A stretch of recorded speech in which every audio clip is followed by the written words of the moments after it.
Congratulations.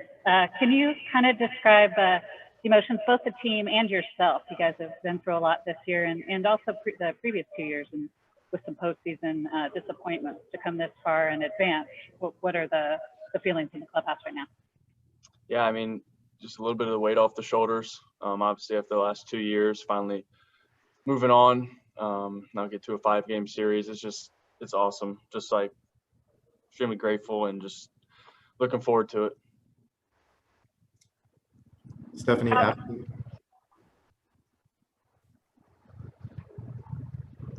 Go ahead, Stephanie. Stephanie Apstein. Sorry, I'm good. Susan, we'll let you finish. Okay, sorry. Chad, what about for you personally? You know, it was a tough season. You had the hamstring injury. Your playing time was, you know, kind of here and there all over the place. How are you feeling after a game like this and coming through in a big situation?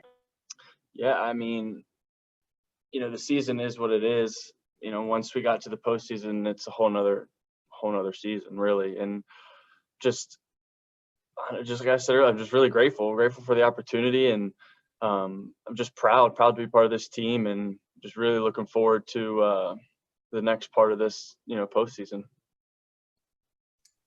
Martin Gallegos. Hey, Chad. How impressive was that just to watch Liam go through what he went through yesterday and bounce back like that and close this game out for you guys?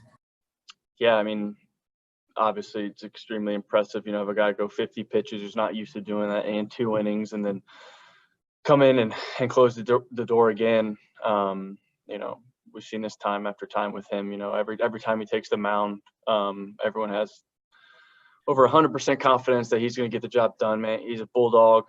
He goes after people. You know, he's fun to play behind. And, you know, we knew there no other person you want in that spot right there. Shayna Rubin. Hi, Chad. How much of a challenge was it for you to sort of go along with all of the bullpen moves that the Chicago was making, and how were you able to adjust accordingly?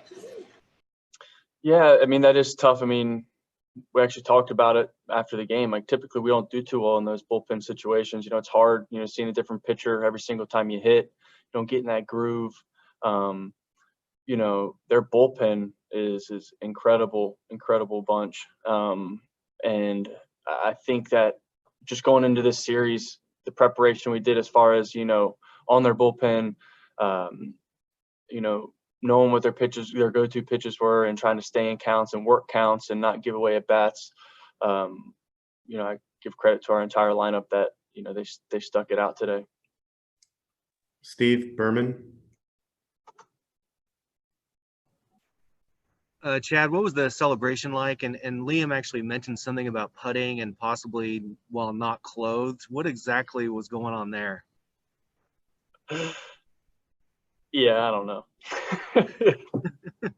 There was a small celebration. There was some putting involved. No one made the putt. I'm not going into any further detail on that. Thank you. Phil Barber. Hey, Chad. Those wild card losses the previous 2 years, those are tough losses and sudden, obviously. And then to fall behind in the first game this year. Could you describe the role that Bob Melvin has played in keeping everybody's head straight and, you know, keeping people on the right keel after those disappointments? Yeah, I think, you know, right there, the key word you said was keel. I mean, everything that Skip does is even keel. Never too high, never low. And when you have a manager that does that, that's not spiking in emotions, you know, you kind of feed off that. You're like, okay, we're fine. It's okay. We got this. And, you know, after the first game, after the loss, I mean, you get in the clubhouse and no one's saying anything. It's just quiet and then it's almost like everybody at the same time was like, wait, we're not packing up. We don't have to catch a flight. We're going back to the hotel and we're coming right back here to play.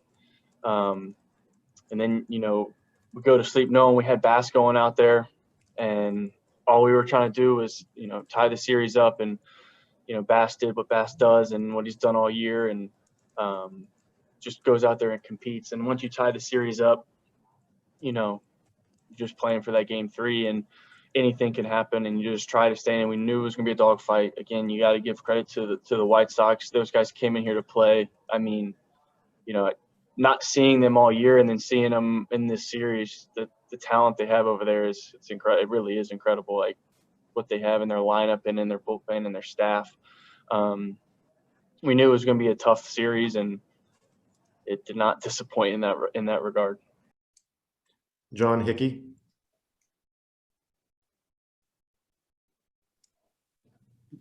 Hey, Chad.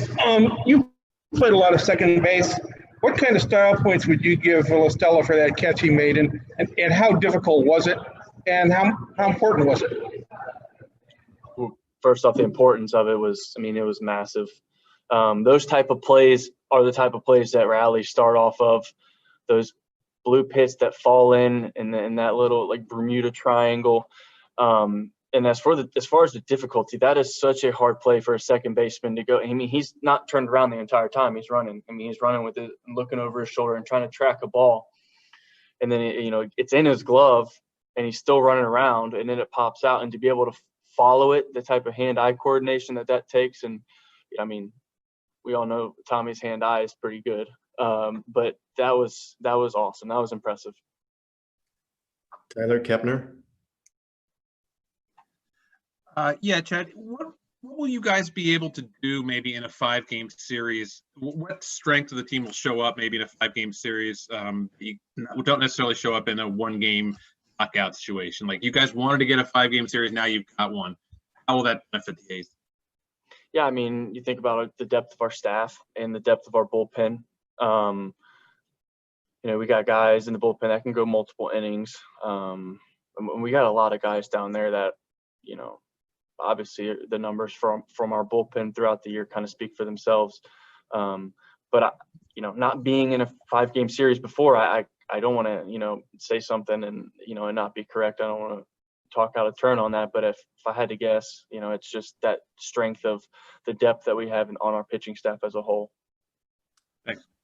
Ron Kroichek. What were the last couple of weeks of the regular season like for you? Was there any doubt in your mind you'd be ready for this? And obviously there was some question about getting the opportunity given all the other options. And also, how would you sort of describe the challenge for you and Jake of replacing Matt Chapman? One of the best players in the game, obviously. Yeah, I'll start by saying that, really there's no replacing Matt Chapman. Not only on the field, but in the clubhouse, what he brings in that regard, like the leadership stuff, he's our vocal leader. And then to replace him in the field and at the plate, that's just, you got to go out there and not focus on stuff like that, because then you're trying to play out of your game. When Jake came in, he's done nothing but fantastic things at third base and at the plate. He's meshed right in with our clubhouse. Those things, you just go out there and play your game. And, obviously we wish we had Chappie here. We all do. But we've got to focus on, just playing our role for sure. Can you speak to what those last couple of weeks were you unsure if you'd be ready for this? Yeah, I didn't know. I just tried to stay positive. I tried to just, you think, everybody's kind of dealing with something at this point in the year. And I knew I just had to get it to a place where, I can, play through it and just kind of just play smart on it. I don't know if I'll be 100% or how that's going to play out the rest of the year, but as long as I continue to do the things I'm doing in the training room and being smart, with my work and really focusing on, what I'm doing in the games, I'm very confident that I'll be fine. And that was my mindset through those, 2 weeks that I sat out. And we'll finish with Melissa Lockhart.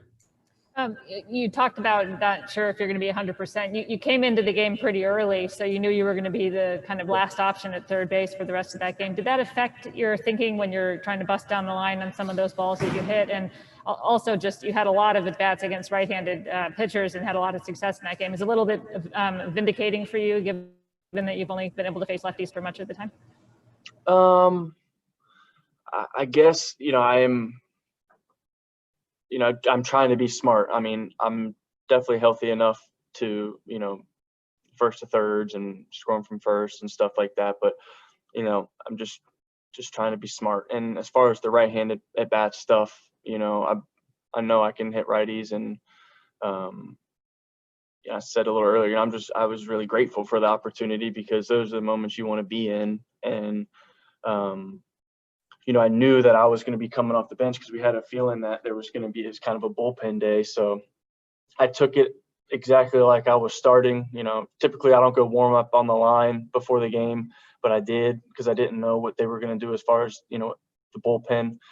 So I got ready as if I was just starting, and had a feeling that it would be probably within the first 4 or 5 innings that I'd be out there. So just trying to stay ready for those opportunities. Thank you, Chad. Thanks, guys.